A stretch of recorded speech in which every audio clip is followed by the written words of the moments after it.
Good evening. Tonight we turn our eyes to the West, to a neighbor in crisis.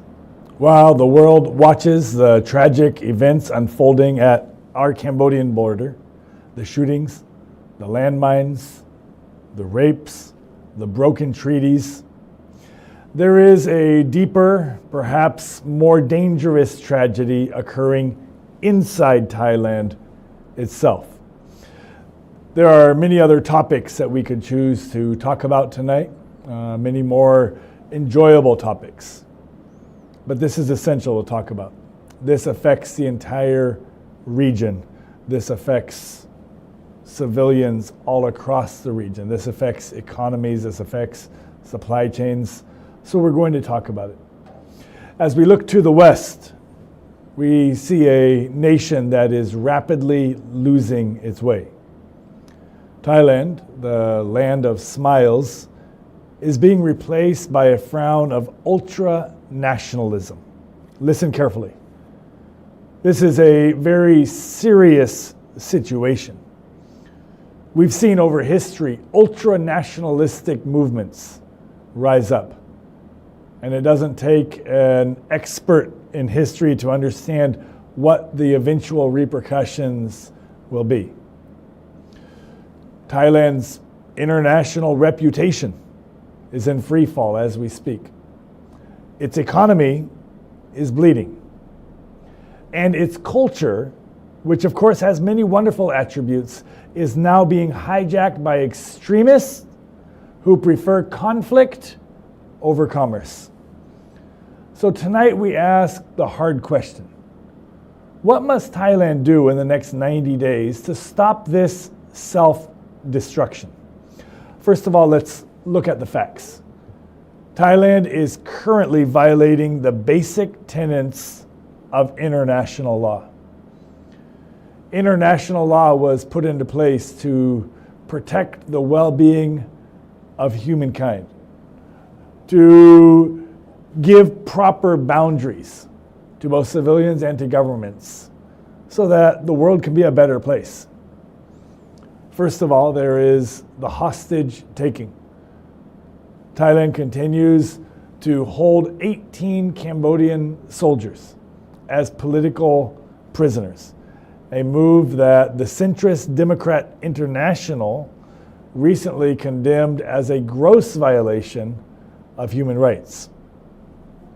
Just 2 weeks ago, on November 12th, Thai soldiers opened fire on unarmed civilians in Praechan village, killing 1, wounding 3. This is not the act of a civilized neighbor. This is the act of a rogue state. Of course, there was the Cambodian migrant worker that was raped on her way back, returning to Cambodia by Thai military. There's also what we could talk about is economic suicide. By keeping the border closed, Thailand is hurting its own people.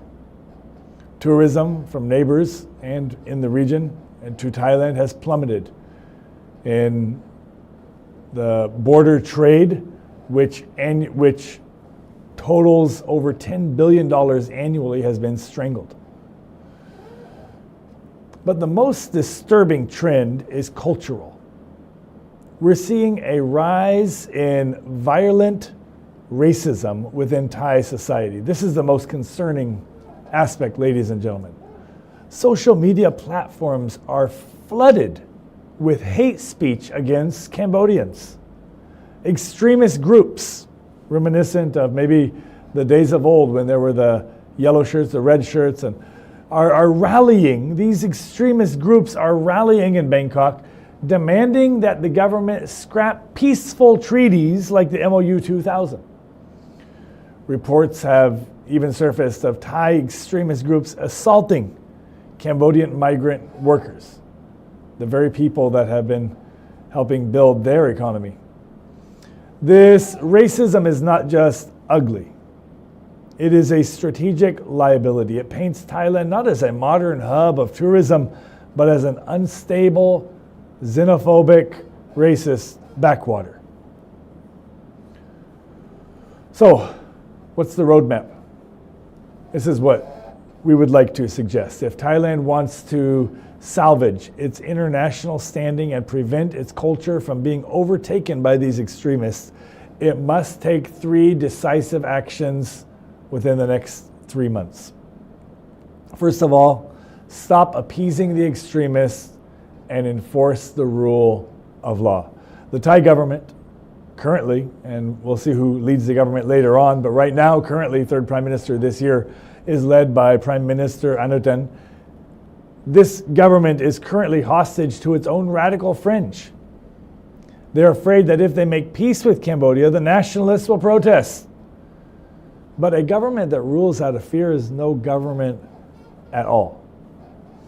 Bangkok must publicly condemn the anti-Cambodian racism spreading online and on the streets. They must arrest the extremists who are attacking migrant workers. And if they don't, they prove to the world that hate groups run their foreign policy, not diplomats. You cannot claim to be a global tourism destination while your citizens are attacking foreigners based on their ethnicity. Secondly, reopen the border and normalize trade. The border closure is a failed strategy. It has not forced Cambodia to submit to Thailand in any way. It has only impoverished Thai merchants in Sakao and Saren provinces in Thailand. Cambodia's economy is resilient. Cambodia has diversified trade, but the Thai border provinces are suffering. Thailand must immediately reopen the permanent border crossings for trade and civilian transit. This acts as a pressure valve. When people aren't trading there, when people are trading, they're not fighting. Make sense?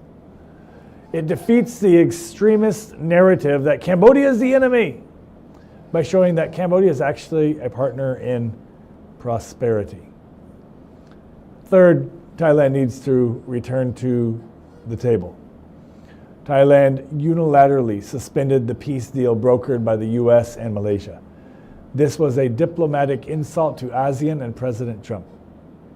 Thailand needs to unsuspend the Kuala Lumpur Peace Accord immediately. They must release the 18 Cambodian soldiers unconditionally as per the Kuala Lumpur Peace Accord. Holding hostages does not make Thailand look strong. Are you kidding me? It makes them look like kidnappers. Releasing them is one of the fastest ways to signal to the United Nations, the US, and ASEAN that, look, Thailand is ready to rejoin the community of civilized nations. So, in conclusion, I want to point out to you that Cambodia has remained patient. Cambodia has adhered to the ceasefire even when attacked. And Cambodia has sought justice from the International Court of Justice because we believe in the rule of law. Thailand, on the other hand, is at a crossroads. They can continue down this path of racism, isolation, and economic pain, letting extremists write their culture into one of hate, or they can choose the path of dignity. Open the borders, free the prisoners, and respect their neighbors. So, for the sake of their own people, we do hope that they will choose wisely. That's all for tonight, my friends around the world, peace-loving friends. Thank you for joining us. We'll be bringing you more news and commentary soon. Thank you for joining us.